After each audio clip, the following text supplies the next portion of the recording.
Salam sejahtera bagi kita semua, saudara-saudaraku. Kembali kita duduk dengan keteduhan untuk sebentar mendengar akan firman Tuhan. Mari menyerahkan diri hidup kita, mari kita berdoa.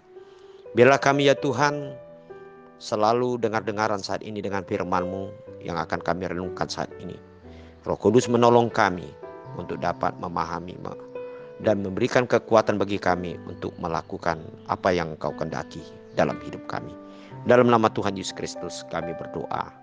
Amin.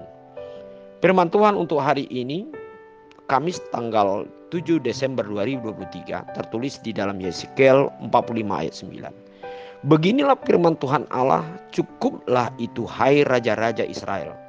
Jauhkanlah kekerasan dan aniaya, tetapi lakukanlah keadilan dan kebenaran. Hentikanlah kekerasanmu yang mengusir umatku dari tanah miliknya. Demikianlah firman Tuhan Allah.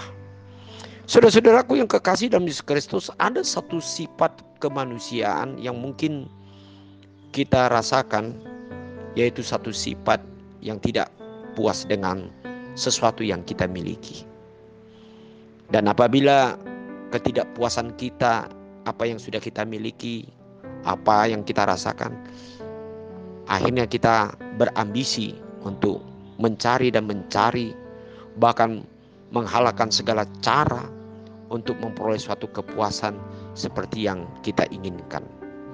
Nah, hal inilah saudara-saudara yang kekasih yang dilihat oleh ayat hari ini firman Tuhan, bahwasan ada di tengah-tengah orang-orang seperti raja-raja yang memiliki kuasa, memiliki harta benda yang cukup mewah, atau memiliki satu keputusan yang cukup mengikat bagi orang lain apa yang dia kehendaki, yang harus dia lakukan untuk orang lain.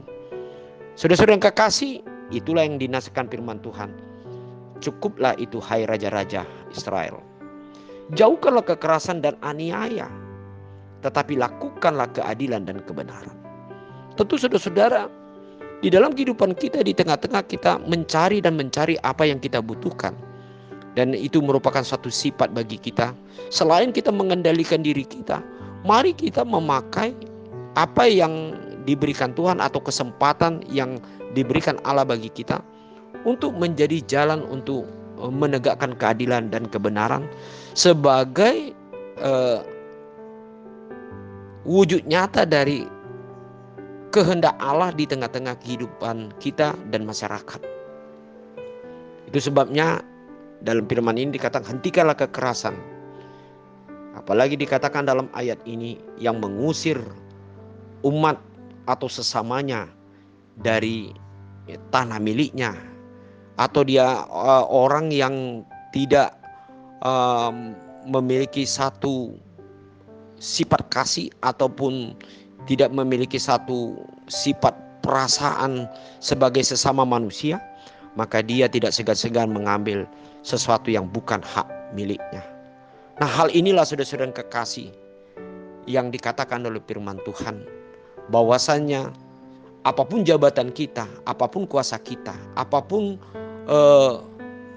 kekayaan yang kita miliki dalam hidup kita, apabila kita mempercayai semuanya itu adalah dari Tuhan, maka itu akan kita pakai sebagai alat untuk menjadikan menegakkan keadilan dan menerapkan kebenaran di tengah-tengah hidup manusia di sekitar kita. Masih banyak yang harus kita lakukan sebagaimana Tuhan menitipkan, yaitu kasih-Nya melalui sikap yang harus kita wujud nyatakan di tengah-tengah kehidupan orang-orang di sekitar kita. Mari saudara-saudaraku yang kekasih, kita tetap percaya bahwa Allah selalu memberkati kita dan tetap memberikan kelimpahan bagi kita. Tetapi Allah menuntut bagi hidup kita, bagaimana kita selalu mewujud nyatakan yang disebut dengan keadilan, kebenaran yang dapat dirasakan bagi orang-orang banyak. Amin. Mari kita berdoa. Terima kasih Bapa di surga untuk segala berkat-Mu. Biarlah kami tetap memiliki roh yang selalu menegakkan keadilan dan kebenaran. Dan masih banyak lagi ya Tuhan, sifat-sifat ataupun sikap-sikap yang harus kami tegakkan. Sebagaimana kasih Tuhan yang sudah Tuhan nyatakan dalam hidup kami. Terima kasih ya Tuhan, berkatilah kami untuk tetap melakukan yang benar di mata Tuhan. Amin.